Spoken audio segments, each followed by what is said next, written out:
जय हिंद दोस्तों, स्वागत है आपका हमारे यूट्यूब चैनल पे।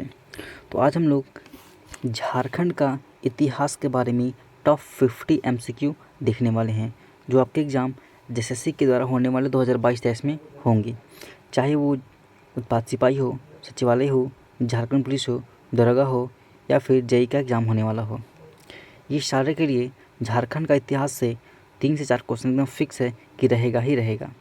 और जितने भी स्टूडेंट्स तैयारी कर रहे हैं एसएससी का एग्ज़ाम का, वो डिमोटिवेट नहीं हों, ठीक है। क्योंकि एग्ज़ाम तो होंगे ही होंगे, भले एग्ज़ाम अभी नहीं हो रहा है लेकिन एग्ज़ाम होंगे ही होंगे। तो आप लोग अपना तैयारी पे ध्यान दीजिए, ठीक है।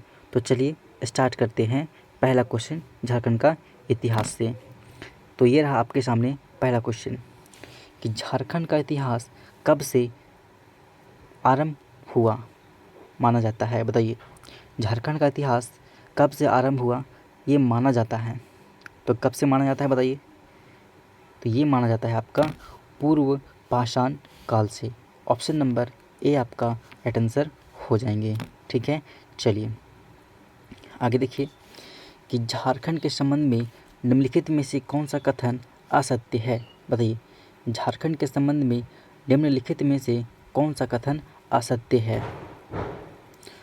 तो आप लोग अगर ज़्यादा समय चाहते हैं तो वीडियो रोक करके आप लोग अपने से आंसर लगाइए, ठीक है। तो इसका राइट आंसर क्या हो जाएगा, अनंत काल तक यह क्षेत्र बाह्य जगत से पूरी तरह कटा रहा था, ठीक है। तो ऑप्शन नंबर बी आपका राइट आंसर हो जाएंगे। चलिए आगे देखिए कि भारत में नवपाषाण काल से संबंधित 12 प्रकार के हस्त कुठार पाए गए हैं। इनमें से कितने प्रकार के कुठार छोटा नागपुर में पाए गए हैं, बताइए। छोटा नागपुर में कितना हस्त कुठार पाया गया है, तो कितना पाए गए हैं, 4 प्रकार के, 6 प्रकार के, 8 प्रकार के, मतलब ये सभी प्रकार के पाए गए हैं। तो ऑप्शन नंबर डी आपका राइट आंसर हो जाएगा। चलिए आगे देखिए, सिंधु घाटी में कांस्यकालीन संस्कृति के विकास के समकालीन झारखंड में विकास के किस तरह के प्रमाण मिलते हैं, बताइए। तो ये बुर्जू में स्टीली पत्थर की पॉलिश की हुई छेनी का मिलना, दरगामा गांव से तांबे की 5 स्लेट का मिलना, टोरी नदी के तट पर मुख्यतः प्रस्तर चाकुओं का मिलना, तो ये सभी मिले हैं, ठीक है। इसका ऑप्शन नंबर डी आपका राइट आंसर हो जाएगा, ठीक है। ज़्यादा समय चाहिए वीडियो को रोक करके आप लोग खुद से लगाइए, ठीक है। चलिए आगे देखिए क्वेश्चन क्या बोल रहा है कि महाभारत ग्रंथ में अंगराज कर्ण के दिग्विजय के समय झारखंड क्षेत्र का उल्लेख किस नाम से मिलता है, बताइए। तो ये मिलता है आपका कर्णखंड के नाम से मिलता है, ठीक है। चलिए आगे देखिए कि प्रसिद्ध इतिहासकार बुकानन के अनुसार निम्नलिखित में से किस स्थान से लेकर वीरभूम तक का समस्त पठारी क्षेत्र झारखंड कहलाता था, बताइए। ये कहलाता था बनारस तक, ठीक है। तो ऑप्शन नंबर बी आपका राइट आंसर हो जाएगा। चलिए ज़्यादा समय चाहिए वीडियो रोक करके आप लोग खुद से सेट लगाइए, ठीक है, क्योंकि अगर ज़्यादा समय दूंगा तो वीडियो काफ़ी लंबा हो जाएगा। महाभारत के दिग्विजय पर्व में झारखंड क्षेत्र का उल्लेख किस नाम से मिलता है, बताइए।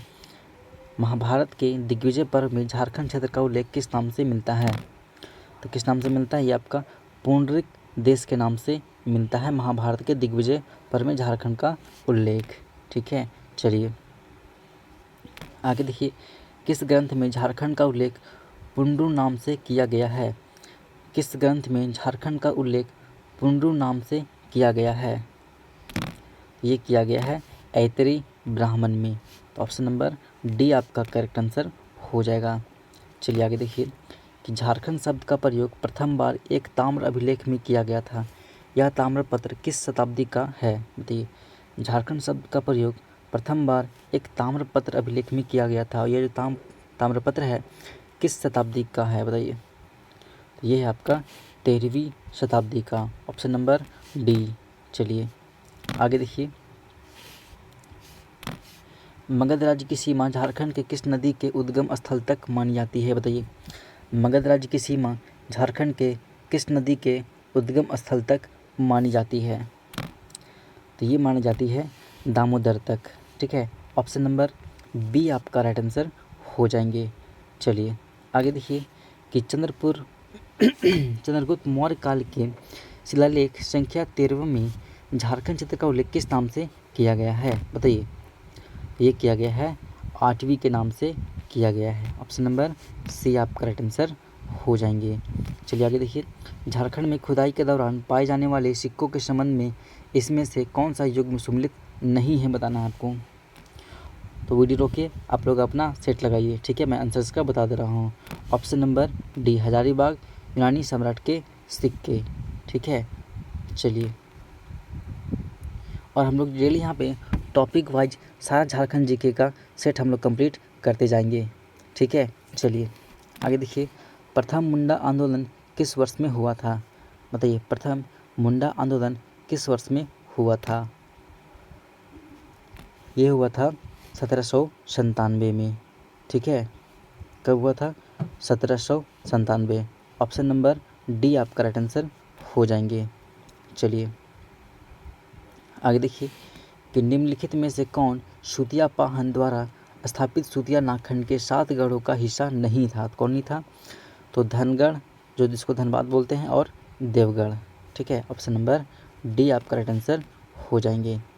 चलिए आगे देखिए कि मौर्य काल के वर्धन काल तक के नवागत तुंगों में से कुछ ने छोटानागपुर के विभिन्न हिस्सों में राज्यों की स्थापना की। इसमें निम्नलिखित में से कौन शामिल नहीं है, बताना है आपको। तो कौन शामिल नहीं है? तो इसमें से रायगढ़ के राजपूत राज्य ये शामिल नहीं है, ठीक है। चलिए आगे देखिए,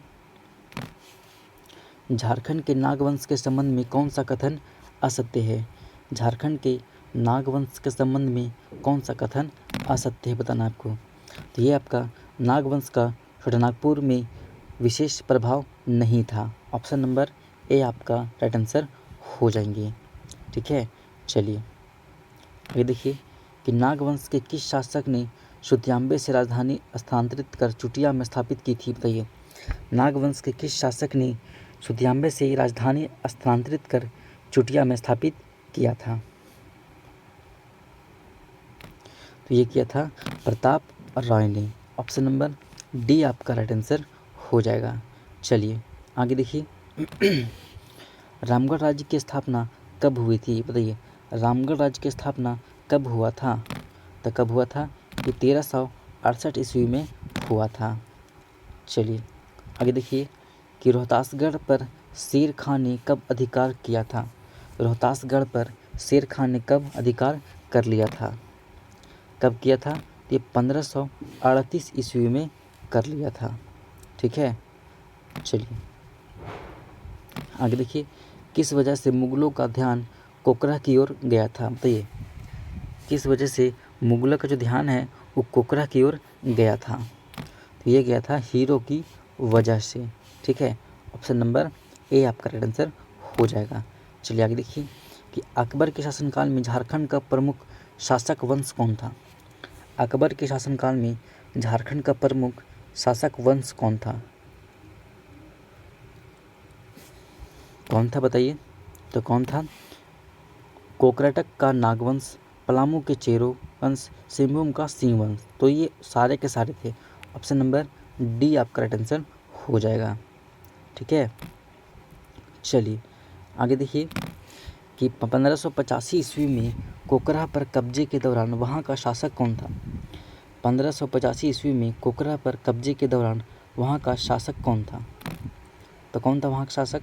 तो वहाँ का शासक था मधुकरण शाह, ठीक है। ऑप्शन नंबर ए आपका राइट आंसर हो जाएगा। चलिए आगे देखिए कि अकबर के शासनकाल में झारखंड का निम्नलिखित में से कौन सा क्षेत्र मुगलों के संपर्क में आया था? बताइए, अकबर के शासनकाल में झारखंड का कौन सा क्षेत्र मुगलों के संपर्क में आया था? कौन आया था? तो ये कोकरा भी आया था, सिंहभूम भी, मानभूम भी, ये तीनों के तीनों ये आए थे। तो ऑप्शन नंबर डी आपका उपयुक्त सभी। चलिए आगे देखिए, अकबर ने कोकरा पर कब कब्जा किया था? अकबर ने जो कोकरा क्षेत्र पर कब्जा कब कर लिया था? तो ये किया था 1585 ईस्वी में, ठीक है। चलिए आगे देखिए कि झारखंड की किस नदी में हीरे पाए जाने का उल्लेख मिलता है? बताइए, झारखंड के किस जिले में, किस नदी में हीरे पाए जाने का उल्लेख मिलता है? तो कहाँ से मिलता है? तो ये मिलता है आपका शंख नदी से। ठीक है, चलिए, शंख नदी से हीरा मिलने का साक्ष्य प्रमाण हुआ है। चलिए आगे देखिए, तो ये मिला है दुर्जन शाल को। ठीक है, ऑप्शन नंबर ए आपका राइट आंसर हो जाएगा। चलिए आगे देखिए कि जहांगीर के समकालीन पलामू में किस चेरो राजा ने राज्य किया? जहांगीर के समकालीन पलामू में किस चेरो राजा ने राज्य किया था? बताइए। तो ये किया था किस पे? भागवत रॉय ने, अनंत रॉय और सहबल रॉय पे भी। तो ऑप्शन नंबर डी आपका राइट आंसर हो जाएंगे। ठीक है, चलिए आगे देखिए कि जहांगीर की आत्मकथा तुझो के जहांगीर में एक नागवंशी शासक की चर्चा हीरे के पारखी के रूप में की गई है, वह कौन था? तो कौन था? तो आदमी था दुर्जन शाल। ऑप्शन नंबर डी आपका राइट आंसर हो जाएगा। चलिए आगे देखिए, निम्नलिखित में से कौन से नागवंशी शासक ने मुगलों की कैद से छूटने के बाद दोईसा में राजधानी स्थापित की और वहां सुंदर भवनों तथा मंदिरों का निर्माण कराया था? बताइए। तो आदमी कौन था? तो आदमी था दुर्जन शाल। ऑप्शन नंबर ए आपका राइट आंसर हो जाएगा। चलिए आगे देखिए कि पलामू स्थित पुराना पलामू किला किसके शासनकाल में निर्मित हुआ माना जाता है? बताइए। तो ये माना जाता है किसका? तो प्रताप रॉय के। ठीक है, ऑप्शन नंबर ए आपका राइट आंसर हो जाएगा। चलिए आगे देखिए कि 1662 से 1674 तक पलामू का चेरो शासक कौन था? बताइए। कौन था? तो वो था आपका मेदिनी रॉय। ठीक है, ऑप्शन नंबर डी आपका राइट आंसर हो जाएगा। चलिए आगे देखिए कि निम्नलिखित में से किसे न्यासी राजा कहा जाता है? किसको हम लोग न्यासी राजा कहते हैं? तो किसको कहते हैं? तो मेदिनी रॉय को हम लोग न्यासी राजा कहते हैं। ठीक है, चलिए आगे देखिए कि झारखंड क्षेत्र में अंग्रेज़ों का प्रथम प्रवेश किस ओर से हुआ था? बताइए। झारखंड क्षेत्र में अंग्रेज़ों का जो प्रथम प्रवेश है किस ओर से हुआ था? तो ये हुआ था सिंहभूम से। ठीक है, ऑप्शन नंबर डी आपका राइट आंसर हो जाएगा। चलिए आगे देखिए, अंग्रेज़ों के झारखंड में प्रवेश के समय निम्नलिखित में से कौन झारखंड का प्रमुख राज्य था? बताइए। तो वो राज्य कौन कौन था? ढालभूम था, पुरहाट था और कोसान था। इसका मतलब ये सभी थे, उपयुक्त सभी। ऑप्शन नंबर डी आपका राइट आंसर हो जाएंगे और एग्जाम में भी आपका इसी तरह के प्रश्न आपको देखने को मिलने वाले हैं। चलिए आगे देखिए, निम्नलिखित में से किसके आक्रमण के परिणाम स्वरूप छोटानागपुर पर से मुगलों के प्रभाव का अंत हो गया था? बताइए। तो ये हुआ था मराठों के। ठीक है, मराठों का आक्रमण से छोटानागपुर पर मुगलों का प्रभाव का हुआ था, खत्म हो गया था, अंत हो गया था। ठीक है, चलिए आगे देखिए कि सिंहभूम में अंग्रेजों के प्रवेश के तुरंत बाद ढालभूम के किस अपदस्थ राज्य के नेतृत्व में व्यापक विद्रोह हुआ था? बताइए। सिंहभूम में अंग्रेजों के प्रवेश के तुरंत बाद ढालभूम के किस अपदस्थ राजा के नेतृत्व में व्यापक विद्रोह हुआ था? ये हुआ था जगन्नाथ ढाल के। ठीक है, ऑप्शन नंबर सी आपका राइट आंसर हो जाएगा। चलिए आगे देखिए कि निम्नलिखित में से किस वर्ष कोल्हान क्षेत्र पर कंपनी सरकार का आधिपत्य स्थापित हुआ था? किस वर्ष कोल्हान क्षेत्र पर कंपनी सरकार का मतलब अधिकार स्थापित हुआ था? कौन सा साल में? यह हुआ था 1837 में। ऑप्शन नंबर बी आपका राइट आंसर हो जाएगा। ठीक है, चलिए आगे देखिए कि कोल विद्रोह के संबंध में कौन सा कथन सत्य है? बताइए। तो इस विद्रोह में मुख्यतः मुंडा, उरांव, हो, चेरो तथा खरवार जनजाति शामिल थी। बिल्कुल सही। इस विद्रोह का जो प्रभाव है सिंहभूम, रांची, पलामू, हजारीबाग तथा मानभूम क्षेत्र में था। बिल्कुल सही। इस विद्रोह का मुख्य कारण आदिवासियों की भूमि पर गैर आदिवासियों कब्जे से उपजा असंतोष था। बिल्कुल सही। तो ये ऑप्शन नंबर डी आपका राइट आंसर हो जाएगा। सारे सही हैं। ठीक है, चलिए आगे देखिए कि गंगा नारायण के नेतृत्व में होने वाला भूमि विद्रोह कहाँ हुआ था? बताइए। जो भूमि विद्रोह है वो कहाँ पे हुआ था? तो कहाँ पे हुआ था? ये आपका ढालभूमि में हुआ था, बड़ा भूमि में हुआ था और पाटकुम परगना में भी हुआ था। तो ऑप्शन नंबर डी, ये सारे जगह हुए थे। ठीक है, चलिए आगे देखिए। आज हम लोग 100 को क्वेश्चन देखेंगे, 100 तक, 50 से 100 तक। ठीक है, देखिए मौलाना अब्दुल कलाम आज़ाद की अध्यक्षता में हजारीबाग के रामगढ़ में अखिल भारतीय कांग्रेस का 53वां अधिवेशन किस वर्ष हुआ था? बताइए। मौलाना अब्दुल कलाम आज़ाद की अध्यक्षता में हजारीबाग के रामगढ़ में अखिल भारतीय कांग्रेस का 53वां अधिवेशन किस वर्ष हुआ था? तो ये हुआ था 1940 में, मार्च 1940 में। ठीक है, चलिए आगे देखिए। कि वर्ष 1895 से 1901 में होने वाले मुंडा विद्रोह के संबंध में कौन सा कथन असत्य है? गलत कौन सा है बताइए। 1895 से 1901 में होने वाले मुंडा जो विद्रोह हुआ था, उसमें जो ऑप्शन दिया हुआ है, कौन सा ऑप्शन गलत दिया हुआ है बताइए। तो इसमें जनजातियाँ विद्रोह में यह सबसे सफल विद्रोह था, नहीं, ये गलत है। ठीक है, तो ऑप्शन नंबर सी आप करेक्ट आंसर हो जाएंगे। चलिए आगे देखिए कि झारखंड में हो विद्रोह किस स्थान पर हुआ था? झारखंड में हो विद्रोह जो 1820 से 21 में हुआ था, कौन सा स्थान पर हुआ था आपको बताना है। ये आपका सिंहभूम में हुआ था। ठीक है, चलिए आगे देखिए कि निम्नलिखित में से कौन सा कथन असत्य है? कौन सा कथन असत्य है आपको बताना है। तो ये जो खैबर आंदोलन 1870 में पलामू में हो जनजाति द्वारा किया गया था, ये कथन असत्य, गलत है। ठीक है, बाकी तमाड़ विद्रोह छोटा नागपुर में उराव जनजाति द्वारा जमींदारों के शोषण के खिलाफ किया गया था, बिल्कुल सही। चेरो विद्रोह पलामू के चेर रजाओं के खिलाफ भूषण सिंह एवं भूखन सिंह के नेतृत्व में हुआ था, बिल्कुल सही। सरदारी आंदोलन जो 1860 में हुआ था छोटा नागपुर में मुंडा एवं हो जनजाति द्वारा जमींदारों एवं दिकुओं के शोषण के खिलाफ हुआ था, बिल्कुल सही। तो ये सारे सही है, जो ऑप्शन नंबर डी है ये गलत है ये। ठीक है, चलिए आगे देखिए। झारखंड की निम्नलिखित में से किस जेल से जयप्रकाश नारायण 8 नवंबर 1942 को भाग गए थे, फरार हो गए थे? बताइए कहाँ से? तो आपका हजारीबाग का जेल से। ठीक है, 8 नवंबर 1942 को वो फरार हो गए थे। चलिए आगे देखिए कि वर्ष 1928 की जमशेदपुर मजदूर हड़ताल निम्नलिखित में से किसके प्रयास से खत्म हुई थी? बताइए। वर्ष 1928 की जमशेदपुर मजदूर हड़ताल किसके प्रयास से खत्म हुआ था? तो ये सुभाष चंद्र बोस के प्रयास से समाप्त हो गया था। ठीक है, चलिए। श्याम कृष्ण सहाय के निमंत्रण पर महात्मा गांधी कब रांची आए थे? बताइए। रांची कब आए थे? तो महात्मा गांधी रांची 4 जून 1917 को रांची आए थे। ठीक है, ऑप्शन नंबर बी आप करेक्ट आंसर हो जाएगा। चलिए तो लास्ट क्वेश्चन की ओर बढ़ रहे हैं हम लोग कि स्वतंत्रता आंदोलन के दौरान झारखंड क्षेत्र में महात्मा गांधी कितनी बार आए थे? बताइए। स्वतंत्रता आंदोलन के दौरान झारखंड क्षेत्र में महात्मा गांधी कितनी बार आए थे? तो महात्मा गांधी टोटल 4 बार आए हैं। ठीक है, कितनी बार? 4 टाइम्स। चलिए आगे देखिए। रांची के रॉलेट एक्ट विरोधियों में निम्नलिखित में से किसका नाम उल्लेखनीय है? बताइए। रांची के रॉलेट एक्ट विरोधियों में निम्नलिखित में से किसका नाम उल्लेखनीय है? तो किसका नाम?